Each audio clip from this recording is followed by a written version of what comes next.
Assalamualaikum warahmatullahi wabarakatuh. Selamat pagi anak-anak semuanya. Bagaimana kabar Ananda hari ini? Semoga kita semua dalam keadaan sehat walafiat. Semoga kita semua dilindungi oleh Allah Subhanahu wa taala. Jadi, apakah materi kita untuk hari ini? Nah, materi kita hari ini adalah mengenai tentang kaidah pencacahan.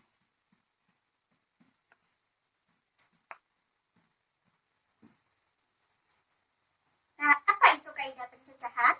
Kaidah pencacahan adalah suatu ilmu yang berkaitan dengan menentukan banyaknya suatu percobaan yang dapat terjadi. Lalu, apa manfaat kita mempelajari kaidah pencacahan ini?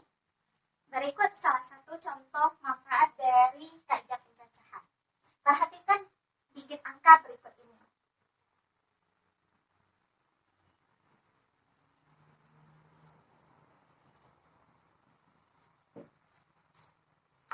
Kira-kira ini digit angka apa? Ya, benar. Ini merupakan digit angka dari sebuah nomor telepon seluler.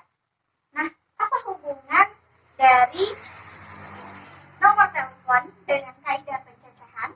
Nah, salah satu manfaat kaidah pencacahan dari digit nomor ini adalah untuk menentukan apakah terdapat cukup nomor untuk memenuhi permintaan dari pelanggan.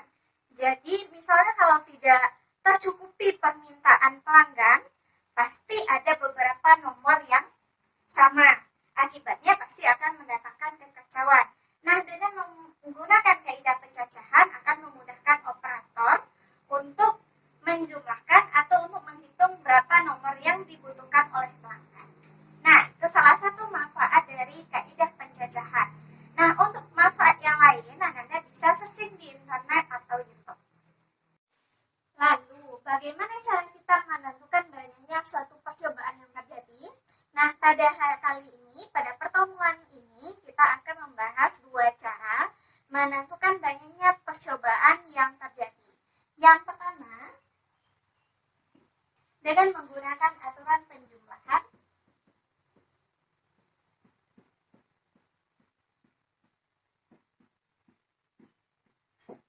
Yang kedua, aturan perkalian. Apa itu aturan penjumlahan? Dan apa itu aturan perkalian? Kita perhatikan terlebih dahulu permasalahan berikut ini. Kita lihat tentang permasalahan dalam aturan penjumlahan. Permasalahan pertama, Edwin akan membeli sebuah sepeda motor di sebuah dealer. Di dealer itu tersedia 5 jenis Honda, 3 jenis Yamaha, dan 2 jenis Suzuki. Nah, ada berapa banyak pilihan sepeda motor yang dapat dibeli oleh Edwin? Nah, dari permasalahan ini, apabila Edwin akan membeli sebuah sepeda motor, kemudian di sini terdapat 5 jenis Honda, berarti terdapat 5 jenis Honda. Kemudian ada 3 jenis Yamaha, berarti dia juga bisa memilih antara ketiga Yamaha tersebut.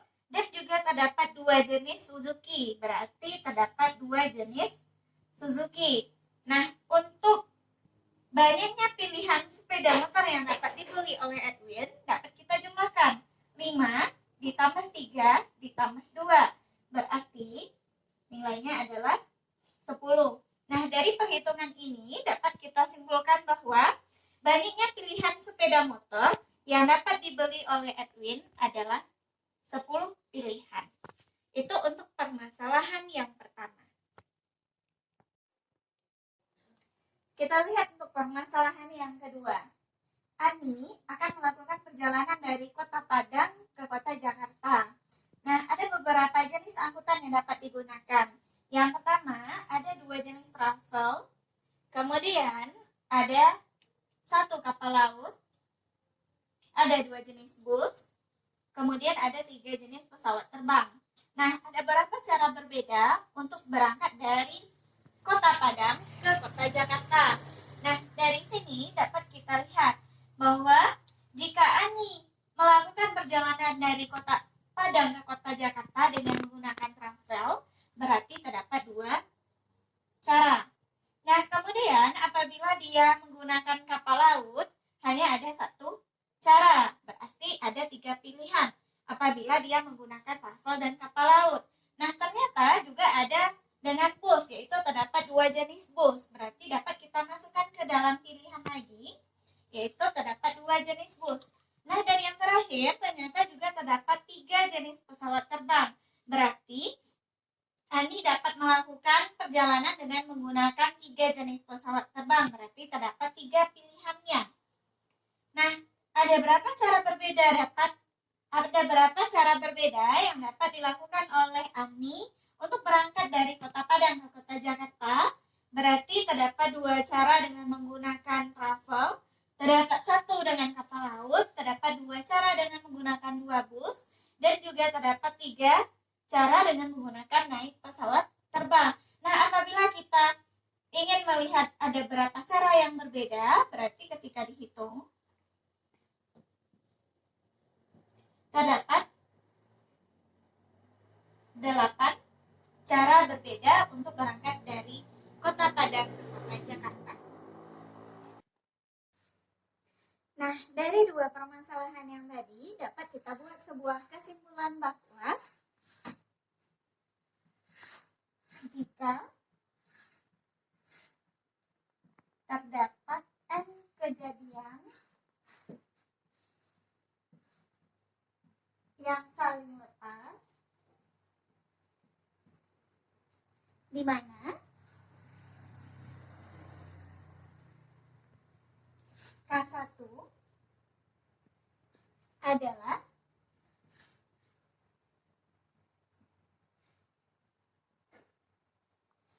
banyaknya cara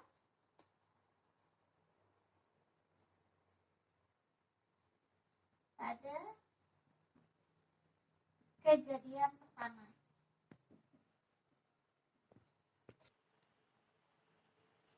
Kedua, banyaknya cara pada kejadian kedua, dan seterusnya sampai nanti KN, di mana KN ini adalah banyaknya cara pada kejadian ke N. Sehingga untuk menentukan banyak cara semuanya dapat ditulis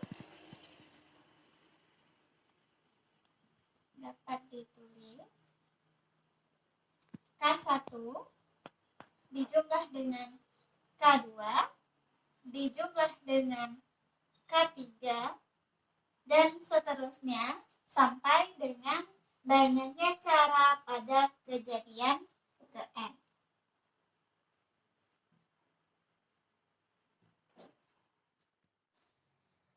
Tadi kita sudah melihat tentang aturan penjumlahan. Nah, aturan penjumlahan itu berarti tinggal kita jumlahkan beberapa kejadiannya. Misalnya terdapat 3 kejadian, berarti tinggal dijumlahkan berapa banyak kejadian yang ketiga tersebut. Nah, itu untuk aturan penjumlahan. Nah, bagaimana dengan aturan perkalian? Sekarang kita lihat permasalahan berikut ini. Dari Payakumbuh menuju Bukit Tinggi, terdapat 2 alternatif jalan yang dapat dilalui. Dan dari Bukit Tinggi menuju Padang, terdapat 3 alternatif jalan yang dapat dilalui.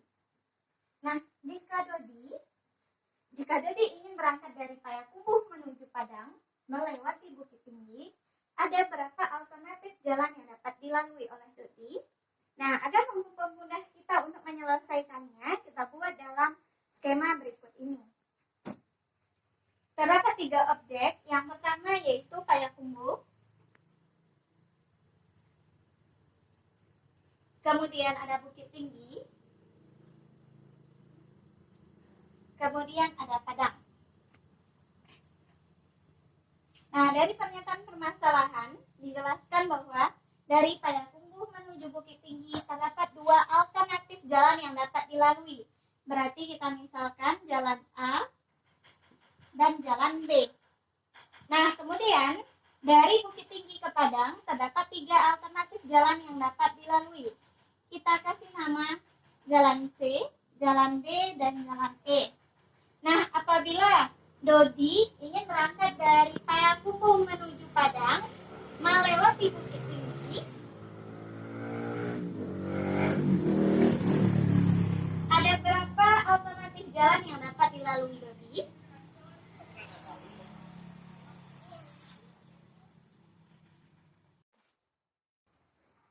Dari Payakumbuh ke Bukit Tinggi terdapat dua alternatif jalan, berarti ada jalan A dan ada jalan B. Nah, dari Bukit Tinggi ke Kota Padang terdapat tiga alternatif, berarti misalkan kita melewati jalan A dari Payakumbuh ke Bukit Tinggi, dari Bukit Tinggi ke Padang terdapat tiga pilihan lagi, berarti boleh kita kasih tanda jalan C, jalan D, dan jalan E. Berarti ini dapat dari A ke C, kemudian AD, dan AE. Itu alternatif jalan yang dapat dilalui dari Payakumbuh ke Padang apabila melewati jalan A. Nah, bagaimana dengan jalan B? Berarti untuk jalan B juga terdapat tiga alternatif dari Bukit Tinggi ke Padang. Berarti C, D, E. Berarti BC, BD, dan BE. Jika kita hitung berapa alternatif jalan semuanya, berarti terdapat 6 alternatif jalan yang dapat dilalui. Nah, ini dinamakan dengan menggunakan diagram panah. Nah, kemudian jika ternyata terdapat banyak objek, pasti kita akan kesulitan untuk menggunakan diagram panah ini. Nah, apakah ada alternatif yang lain? Salah satunya adalah dengan menggunakan aturan pengisian tempat. Di mana untuk pengaturan pengisian tempat ini, perhatikan terlebih dahulu tempat yang akan kita isi. Nah, Payakumbuh ke Bukit Tinggi berarti kita misalkan satu kotak, kemudian dari Bukit Tinggi ke Padang satu kotak lagi. Nah, sekarang kita lihat dulu dari Payakumbuh menuju Bukit Tinggi. Payakumbuh Bukit Tinggi. Terdapat dua alternatif jalan, berarti ditulis 2. Nah, kemudian dari Bukit Tinggi ke Padang terdapat 3 alternatif jalan. Nah, cukup dikalikan antara angka-angka yang berada di dalam kolom tersebut. Berarti 2 dikali 3 adalah 6. Akan sama hasilnya dengan kita menggunakan diagram panah.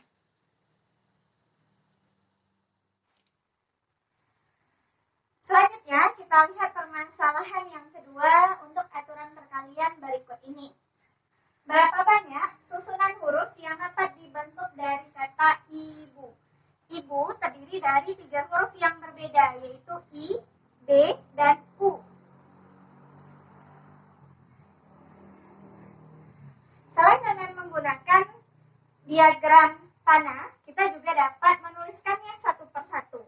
Nah, jadi kemungkinannya adalah yang pertama, boleh di sebelah sini kita tulis. Kemungkinan yang pertama adalah ibu, kemudian IUB, kemudian DIU, kemudian DUI, kemudian UID, UDI.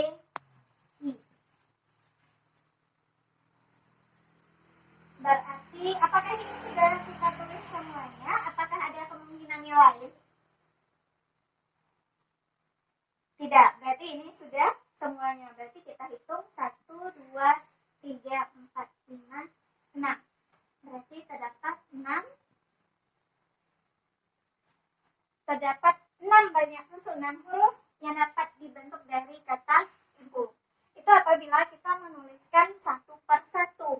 Tetapi ingat, apabila nanti objeknya lebih banyak dari ini, ya ini hanya 3 objek. Nah, bagaimana kalau misalnya 10 objek? Pasti kita akan kesulitan. Nah, cara cepatnya bisa dengan menggunakan dengan aturan pengisian tempat. Nah, bagaimana jika kita menggunakan aturan pengisian tempat? Yang pertama, kita lihat dulu jumlah huruf yang akan dibentuk dari kata ibu. Terdapat 3 huruf, yaitu I, B, dan U. Atau huruf pertama, huruf kedua, dan huruf ketiga. Artinya, kita buat 3 tempat.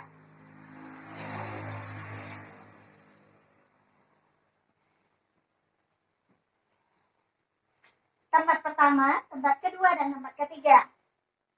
Nah, untuk tempat pertama, kita isi terlebih dahulu atau boleh nanti kita tempat terakhir terlebih dahulu diisi, tidak masalah. Nah, kita coba mengisi dari tempat pertama. Di sini terdapat 3 huruf, berarti terdapat 3 kemungkinan untuk pengisian pada tempat yang pertama, yaitu I, B, dan U, berarti jumlahnya ada 3. Nah, apabila untuk letak yang pertama ini telah kita masukkan 1 huruf, berarti tidak mungkin dia terletak di tempat yang kedua dan tempat ketiga. Artinya hanya ada 2 kemungkinan yang lainnya. Berarti tinggal 2. Nah, karena di sini sudah kita isi 1, di sini sudah diisi 1, berarti huruf kita yang tinggal yaitu 3 dikurang 2 adalah 1. Nah, berarti menghitung banyaknya susunan huruf tinggal dikalikan, yaitu 3 kali 2 kali 1. Terdapat 6 banyak susunan. Sama dengan kita menggunakan cara dengan menuliskan 1 per 1. Nah, kira-kira menurut Ananda, mana yang lebih cepat? Dengan pengisian tempatkah? Dengan menuliskan 1 per 1? Atau dengan menggunakan diagram panah?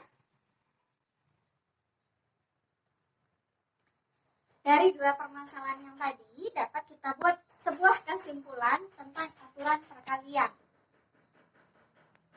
Misalkan,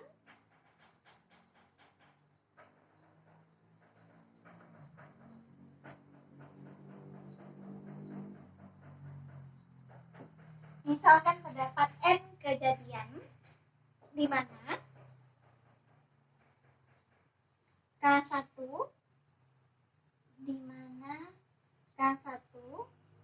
adalah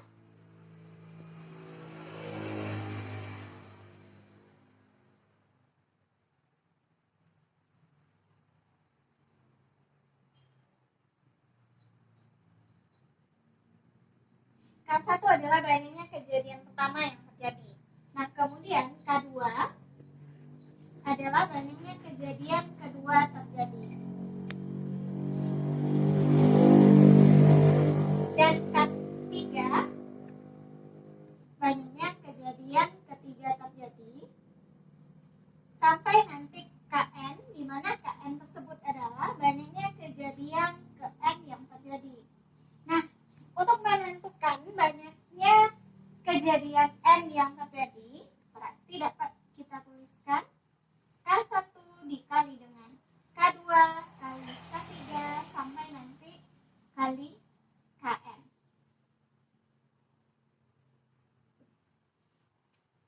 Inilah yang disebut dengan aturan perkalian. Nah, jadi apakah perbedaan antara aturan penjumlahan dan aturan perkalian? Ya, betul sekali. Aturan penjumlahan apabila kejadiannya saling bebas. Nah, sedangkan aturan perkalian apabila ada keterikatan antara kejadian pertama dan kejadian seterusnya. Untuk memahami materi tentang aturan penjumlahan dan aturan perkalian, ada baiknya Ananda membahas soal-soal yang berikut ini. Silakan diperhatikan soalnya terlebih dahulu, kemudian boleh di-pause dan dikerjakan di bukunya masing-masing. Setelah itu kita cek apakah yang Anda Anda kerjakan itu benar atau masih ada kekeliruannya?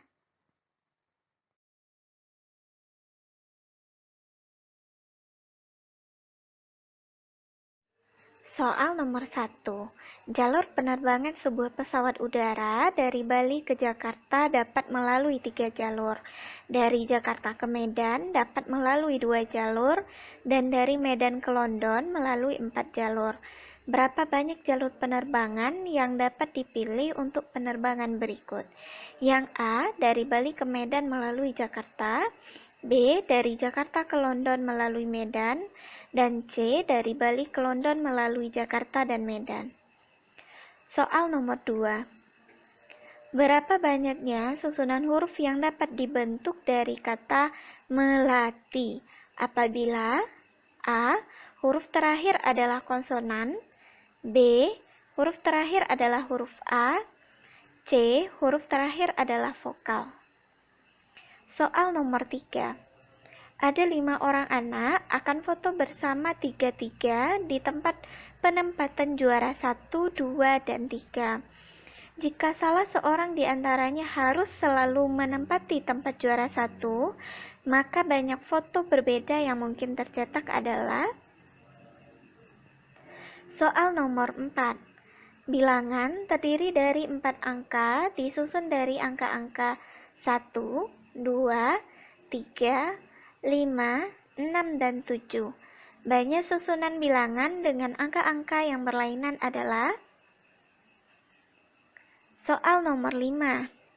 Dalam ruang tunggu terdapat tempat duduk sebanyak kursi yang akan diduduki oleh 4 pemuda dan 3 pemudi. Banyak cara berjajar agar mereka dapat duduk selang-seling. Pemuda dan pemudi dalam satu kelompok adalah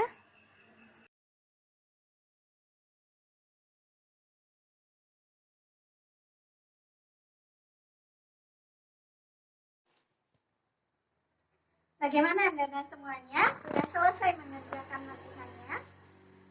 Kalau sudah, kita cek apakah yang Anda kerjakan itu sudah benar atau masih ada yang keliru. Kita lihat pertanyaan yang pertama. Jalur penerbangan sebuah pesawat udara dari Bali ke Jakarta dapat melalui 3 jalur.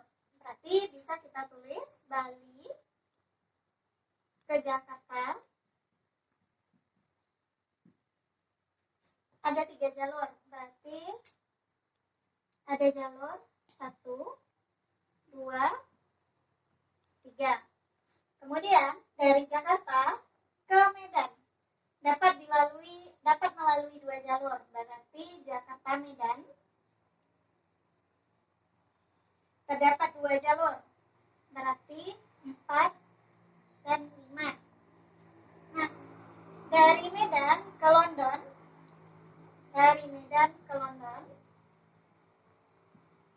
terdapat 4 jalur. Berarti 6, 7, 8, dan 9. Nah, berapakah banyak jalur penerbangan yang dapat dipilih untuk penerbangan berikut? Berarti kita lihat permasalahan yang pertama. Dari Bali ke Medan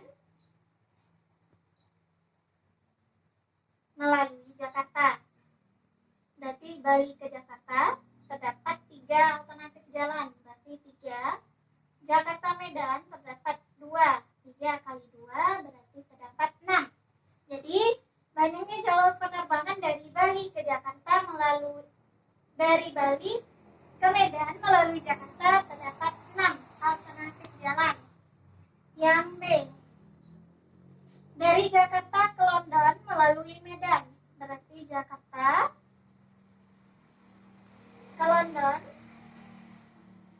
melalui Medan. Sekarang kita lihat terlebih dahulu, Jakarta Medan itu terdapat 2 alternatif jalur penerbangan. Kemudian dari Medan ke London 1, 2, 3, 4. Terdapat 4 alternatif. Berarti 2 dikali 4.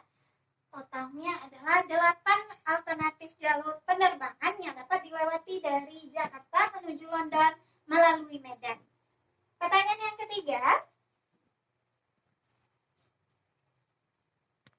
Pertanyaan yang ketiga. ketiga,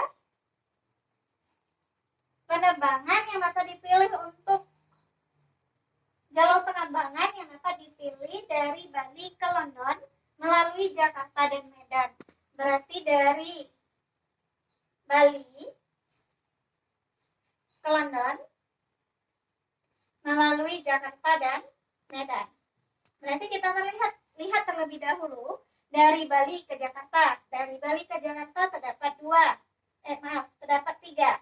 Kemudian dari Jakarta ke Medan itu terdapat 2 alternatif jalur penerbangan kali 2. Sedangkan dari Medan ke London itu terdapat 4 alternatif jalur penerbangan. Berarti dikali lagi dengan 4. Nah, total semuanya 3 kali 2, 6, kali 4 adalah 20. Terdapat 24 alternatif jalur penerbangan dari Bali ke London melalui Jakarta dan Medan. Itu penyelesaian soal nomor 1. Bagaimana Ananda? Apakah sama dengan yang ini hasilnya? Oke, bagus. Sekarang kita lihat untuk pertanyaan yang nomor 2. Selanjutnya kita lihat permasalahan atau soal nomor 2. Berapa banyaknya susunan huruf yang dapat dibentuk dari kata melatih apabila berarti ini dia ada syaratnya. Yang pertama, huruf terakhir adalah huruf konsonan. Yang B, huruf terakhir adalah huruf A. Yang C, huruf terakhir adalah huruf vokal. Nah, sekarang kita gunakan aturan pengisian tempat untuk menyelesaikan soal nomor 2 ini.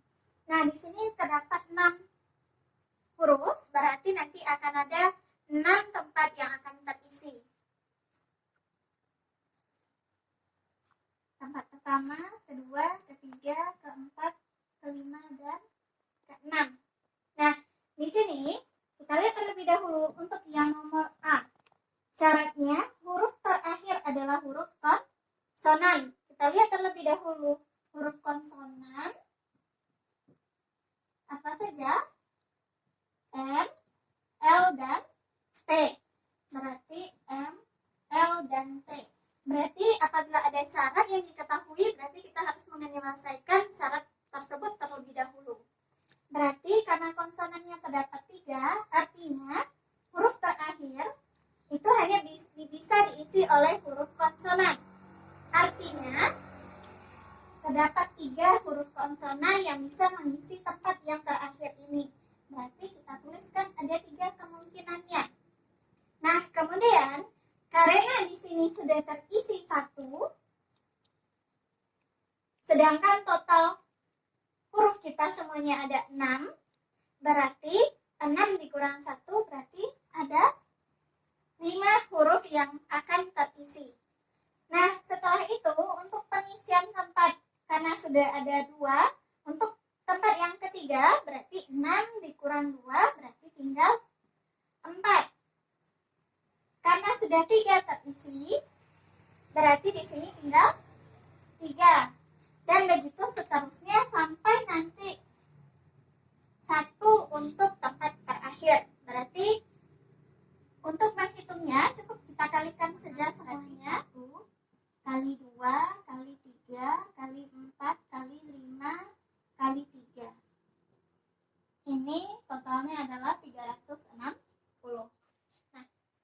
Nah, untuk yang kedua, huruf terakhir adalah huruf A. Berarti kemungkinan satu-satunya untuk tempat terakhir itu hanya diisi oleh huruf A. Berarti kita buatkan tempatnya terlebih dahulu. 1, 2, 3, 4, 5, dan 6. Oke, ada 6 tempatnya. Karena A itu harus terletak di huruf terakhir dan tidak ada kemungkinan huruf yang lain, berarti di sini hanya ada 1 huruf, yaitu huruf A.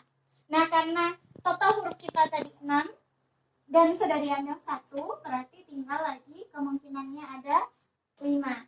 Dikurangi 1 lagi, tinggal 4. Dikurangi 1 lagi, tinggal 3. Dikurangi 1 lagi, tinggal 2.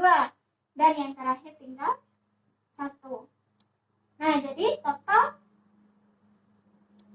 semuanya 1 kali 2 kali 3 kali 4 kali 5 kali 1, 2 kali 3, 6, 20 adalah 120. Nah, selanjutnya kita lihat untuk permasalahan yang C. Huruf terakhir adalah huruf vokal. Ini pengerjaannya sama dengan yang bagian yang ke A. Karena tadi yang ini huruf konsonan, yang ini huruf vokal. Tinggal kita hitung saja lagi huruf vokalnya ada berapa. Yang C, berarti kita lihat kotaknya. 1, 2, 3, 4, 5, dan 6. Nah, sekarang kita lihat dulu terlebih dahulu huruf vokalnya. Huruf vokal ada E, ada A, ada I. Ada E, ada A, dan ada I. Juga terdapat 3. Berarti sama pengerjaannya dengan yang nomor A. 3, 5, 4, 3, 2, dan 1. Dan total hasilnya juga adalah 360. Nah, bagaimana Ananda semuanya? Apakah sama dengan yang Ibu jelaskan? Ya, apabila masih ada kekeliruan, silakan Ananda cek lagi di mana letak kekeliruannya. Selanjutnya, kita lihat penyelesaian soal nomor 3. Baiklah, kita lanjut dengan penyelesaian soal nomor 3. Di sini disebutkan ada 5 orang anak akan foto bersama tiga-tiga di tempat penempatan juara 1, 2, dan 3. Jika salah seorang di antaranya harus selalu menempati tempat juara 1, maka banyak foto berbeda yang mungkin tercetak. Nah, kita jawab penyelesaiannya berikut ini. Terlebih dahulu, kita misalkan 5 orang anak. Kita misalkan anak ini dengan A, B, C, D, dan E. Nah, kemudian di sini disebutkan syarat bahwa jika salah seorang di antaranya harus selalu menempati tempat juara 1, berarti persis ada antara A dan E ini yang juara 1. Selalu juara 1, kita misalkan si A. Nah, berarti kita buatkan terlebih dahulu posisi tempat yang akan ditempati, yaitu juara 1, 2, dan 3. Nah, si A, dia wajib atau selalu berada di posisi pertama, berarti hanya ada satu kemungkinan. Nah, untuk yang kedua, berarti tinggal kemungkinannya untuk B, C, D, dan E. Berarti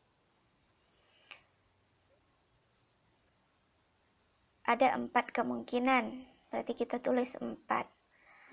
Nah, apabila si B diletakkan di posisi kedua, berarti ada untuk yang ketiga tinggal C, D, dan E, berarti ada 3 posisinya, sehingga kita hitung 1 kali 4 kali 3, hasilnya adalah 12.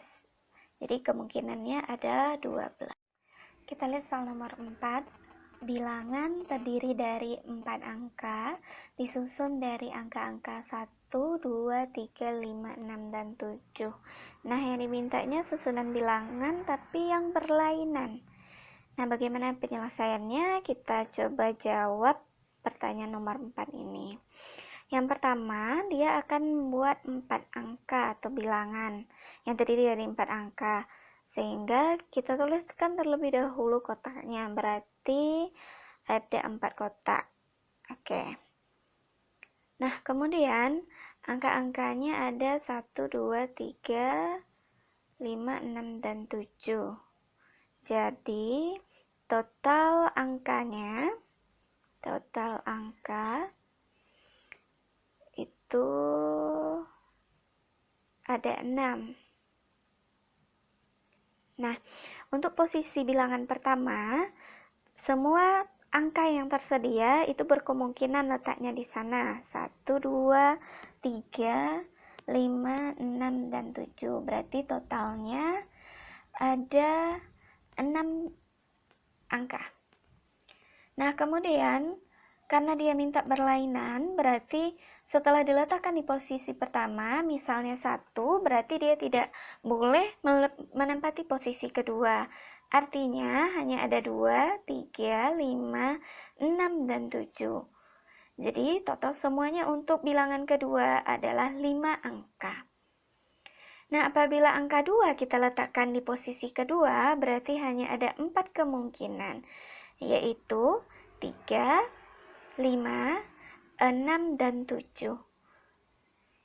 Nah, apabila bilangan ketiga kita letakkan di posisi ketiga, artinya hanya ada 5, 6, dan 7. Sehingga terdapat 3 kemungkinan. Untuk hasilnya diperoleh 6 kali 5 kali 4 kali 3. Yaitu hasilnya 6 kali 5, 30, 4 kali 3, 12, sehingga hasilnya adalah 360. Coba jawab soal nomor 5. Di sini katanya terdapat 4 pemuda dan 3 pemudi. Kemudian dia cara duduknya itu harus berselang-seling. Bagaimana cara penyelesaiannya? Kita tulis terlebih dahulu 4 pemuda dan pemudinya ada 3 pemudi. Nah, total seluruhnya itu adalah 7. Artinya akan ada 7 kotak yang akan kita isi. Ada 7 tempat yang akan kita isi. Nah, karena dia harus berselang-seling, artinya berarti kita tulis pa, kemudian selangnya ada pa, kemudian selang lagi pa, dan terakhir adalah pa. Oke, maaf pa. Nah, berarti sisanya adalah pi atau pemudi dan pemudi. Nah, kita lihat yang terlebih dahulu untuk pemuda yang pengisian yang pertama. Karena ada total 4, berarti semuanya berkemungkinan untuk menempati posisi pertama. Nah, untuk posisi kedua, berarti tinggal 3 lagi. Nah, apabila dikurangkan 1, dan posisi pertama juga 1, berarti sisanya 4 dikurang 2, berarti tinggal 2. Begitu juga untuk yang terakhir itu dikurang 1, tinggal 1. Nah, yang pemudi karena ada 3 totalnya, jadi untuk posisi pertama semua berkemungkinan, yaitu ketiga-tiganya. Nah, kemudian jika kita kurangkan 1, berarti untuk posisi yang pemudi kedua yaitu adalah 2. Nah, begitu juga untuk posisi terakhir itu ada 1. Sehingga hasilnya dituliskan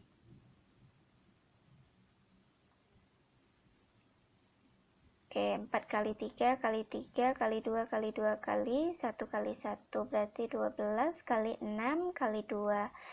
Sehingga hasilnya adalah 144. Bagaimana Anda semuanya? Apakah sudah paham tentang materi tersebut? Oke, baiklah. Jadi untuk pertemuan hari ini kita simpulkan terlebih dahulu. Untuk pertemuan ini kita membahas tentang aturan pencacahan atau kaidah pencacahan, di mana kaidah pencacahan itu adalah suatu ilmu yang berkaitan dengan menentukan banyaknya cara suatu percobaan dapat terjadi. Nah, untuk kali ini kita telah membahas 2 cara untuk menentukan percobaan yang dapat terjadi. Yang pertama dengan aturan penjumlahan, dan yang kedua adalah dengan aturan perkalian. Nah, aturan penjumlahan itu tinggal dijumlahkan saja lagi setiap kejadiannya dengan syarat peristiwa tersebut saling lepas. Nah, kemudian aturan perkalian itu kita kalikan setiap peristiwa-peristiwanya. Nah, aturan perkalian ini dapat dijelaskan yang pertama itu dengan menggunakan diagram panah. Yang kedua itu boleh dengan menuliskan satu persatu setiap kejadian yang terjadi. Kemudian yang ketiga dengan menggunakan aturan pengisian tepat.